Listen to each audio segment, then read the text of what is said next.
En Infinita 100.1 analizamos temas contingentes con la visión de la academia. Esto es Red Transformadora, una mirada diferente al día a día del país. Presentado por Santo Tomás, la red transformadora de Chile, comprometidos con los desafíos y el desarrollo de nuestro país. Hoy vamos a conversar de un temazo. Bueno, lo estamos haciendo todas las semanas y tratando de mirar materias que, claro, no son probablemente de la contingencia pura y dura, de la actualidad más, si se quiere, presente, pero por el contrario, termina siendo tremendamente importante. La demencia en Chile es un tema. Las innovaciones para su detección temprana también. Queremos hablar sobre esto, lo vamos a hacer junto a la doctora Claudia Carballo Varas, directora del Centro de Investigación en Gerontología Aplicada de la Universidad Santo Tomás. Doctora, gracias por estar con nosotros, bienvenida. Muchas gracias, feliz de estar aquí. Estuve leyendo hartas cosas preparando esta entrevista, pero déjeme partir preguntándole porque entiendo que en Chile ya nosotros tenemos una estadística más o menos definida de cuántas personas padecen algún tipo de demencia y proyecciones incluso de aquí al 2050, ¿no? Absolutamente. Nosotros tenemos alrededor de 200.000 personas que padecen actualmente demencia y se proyecta que para el año 2050 esta cifra se triplique. ¿Y por qué en 25 años puede pegarse ese salto tan marcado? Hay varios factores que influyen. O sea, sabemos... varios antecedentes involucran, por ejemplo, el estilo de vida, estilo de alimentación, hay muchos factores de riesgo que se van incorporando en la vida. Entonces, eso también implica una mayor probabilidad de padecer enfermedades neurodegenerativas y finalmente desencadenar demencia. Entiendo que es la cuarta causa de muerte en Chile hoy, ¿no? Séptima. La séptima causa de muerte, Sí. la séptima causa de muerte. Y además tiene un costo de atención que es bastante alto. Sí, se hizo un estudio hace algunos años, no más de 5 años atrás, en que se evaluó el costo que significa poder hacerse cargo de una persona con demencia en casa. Y los costos superan básicamente el sueldo mínimo. O sea, si nosotros pensamos en una pensión garantizada universal de los montos, alrededor de 250.000 pesos, Claro. versus los costos alrededor de 600.000 pesos, esto básicamente mensualmente no hace la matemática, no nos da la matemática, y eso genera un costo básicamente para las familias. Ahora, hay un costo adicional también que es por la carga en el sector sanitario, que no es menor. Entonces, hay política asociada, obviamente está la Política Nacional de Demencia, que su foco ya está trabajando, digamos, en aristas más hacia la prevención. Ya, voy a ir a eso en un momento más. Antes, permítame una precisión que probablemente puede ser necesaria para los que nos van escuchando. Cuando hablamos de demencia, ¿exactamente de qué estamos hablando? ¿Cuáles son sus síntomas? ¿Qué representa? ¿Cómo evoluciona esa enfermedad? A ver, la demencia tiene una etiología, sin duda, son enfermedades neurodegenerativas que desencadenan, obviamente, alteraciones a nivel neuropsicológico, conductual, en algunos casos alteraciones motoras, pero básicamente todo esto llega a un deterioro funcional bastante exacerbado, impidiendo, digamos, generar actividades de la vida diaria. Entonces, finalmente se llega a una demencia por una alteración en la funcionalidad de la vida diaria. Desde los primeros síntomas hasta ese deterioro, como lo describe usted, ¿cuánto tiempo promedio pasa? A ver, primero, dependiendo la enfermedad neurodegenerativa, la etiología a la que nos estamos refiriendo, pero esto puede durar de 2, 5 años, en algunos casos hasta 10 años. Ahora, también es cierto, entre más temprano se diagnostique, también más si hay una intervención, digamos, hay un complemento farmacológico, actividad, ejercicio, sin duda esto aumenta, digamos, la edad. Así que esto va a depender básicamente de con cuánta anticipación sepamos que existe esta enfermedad y cuál. Ahora, ¿ese diagnóstico temprano está hoy día integrado en la atención primaria de salud? La verdad es que dentro de la atención primaria hay signos que partes con un psicólogo, ya después te derivan a una atención secundaria, psiquiatra, pero neurólogo.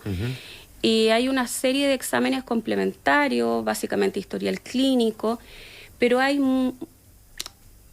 muchas herramientas que también de detección que pueden ser súper costosas. Entonces, lamentablemente, actualmente el sector sanitario no llega, digamos, a todas las personas. Entonces, la atención primaria, básicamente lo que nos falta es herramientas de detección. Claro, eso tiene que ver con recursos, por cierto. Sin duda. Yo sé que la esfuerzo a fijar un punto de vista en la pregunta que le voy a hacer, pero no necesariamente se trata de eso, sino que tratar de entender cómo funciona hoy día nuestro sistema de salud en las enfermedades neurodegenerativas. Si efectivamente se le está dando la importancia suficiente a este tema en nuestro sistema de salud. Hay avances, hay evaluaciones neuropsicológicas, algunos test de tamizaje que se utilizan. Y desde la atención primaria, pero sí tienen sus complejidades por el lugar, digamos, donde se pesquisa, por ejemplo, en sectores más rurales o donde hay personas con bajo nivel de escolaridad, estos test suelen dar falsos positivos. Por ende, es súper importante poder implementar test neuropsicológicos que sean más adecuados para la población objetivo a estudiar. Entonces, en base a eso, la idea es poder diseñar test de tamizaje que sean de mayor alcance, masividad, desmonetización, un poco más económicos para la población y que pueda tomarlo, digamos, la atención primaria de manera simple. Que este es un tema porque leyendo, de hecho, documentación de la propia universidad, hay más del 60% de las personas que viven con demencia que corresponden a sectores de ingresos medios o bajos. O sea, absolutamente. Y esto es en sí mismo un drama adicional. Más los que no han sido diagnosticados. Claro.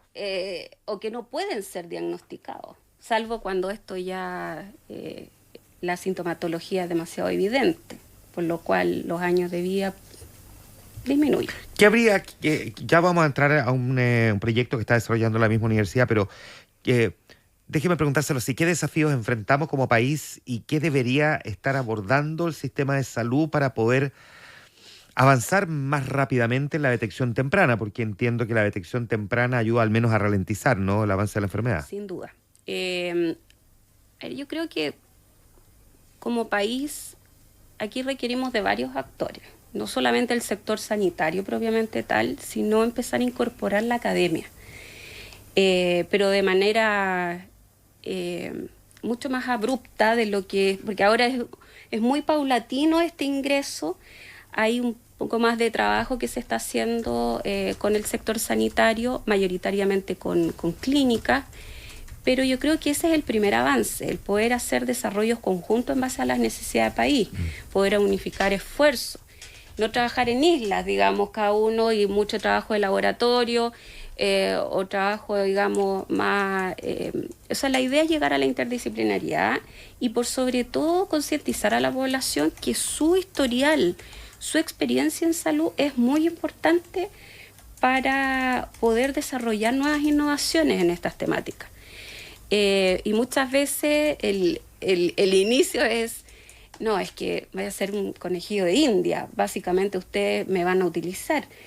Entonces, por eso es tan importante hacer charlas, hacer divulgación científica en las comunidades, en las distintas poblaciones, para que entiendan que finalmente el llegar a una solución es un trabajo mancomunado. Entonces tienen que trabajar distintas aristas, sector sanitario, incluyendo la industria, porque acá todo esto tiene un costo. Entonces muchas veces los recursos no son suficientes o no están bien puestos en los lugares donde se debería según la urgencia país. Entonces, y esto lo menciono porque podemos tener proyectos que en realidad no son de tanto impacto con un muy alto costo, y por otro lado, en estas temáticas que son ampliamente interesantes para todos, no se ponen los recursos suficientes. Ahora, entiendo sí que la Universidad Santo Tomás está trabajando precisamente en un proyecto que busca identificar estos, ¿cómo se llaman? Biomarcadores, ¿no? Sí, los biomarcadores. biomarcadores. Que son los biomarcadores tempranos de demencia. Absolutamente. En eso, básicamente a eso queremos llegar, poder dilucidar biomarcadores tempranos de demencia, pero con una estrategia que no ha sido abordada digamos, en su plenitud. Trabajo básicamente con síndrome metabólico, está asociado a factores de riesgo metabólico muy conocidos por la población, obesidad, está involucrado también la hipertensión, diabetes, resistencia a la insulina, que son factores metabólicos y muchos de ellos enfermedades ya crónicas que se van sumando y van modificando el sistema. Entonces, o el organismo. Entonces, en base a eso, nosotros incorporamos el historial clínico con todos estos datos con todos estos factores que se van incorporando año a año. Y básicamente poder diseñar con este historial de registros clínicos más una especie de radiografía de tu sistema en base a las proteínas, que es lo que se conoce como proteómica, que básicamente es el estudio de las proteínas pensando en su expresión, estructura, función. Y lo interesante es que estuvo muy en boga el genoma humano, 20.000 genes, por ejemplo, y su importancia en la detección de dos tipos de enfermedades. Ahora se suma y está muy en boga la proteómica. ¿Por qué? Porque es algo que es más dinámico, porque es una radiografía del cómo estás ahora, porque podemos hacer una pesquisa de cómo se va deteriorando tu sistema. Ahora, si incorporamos otras disciplinas u otros estudios más relacionados con las ómicas, podemos tener qué ocurre con tus metabolitos, qué ocurre con tu microbioma.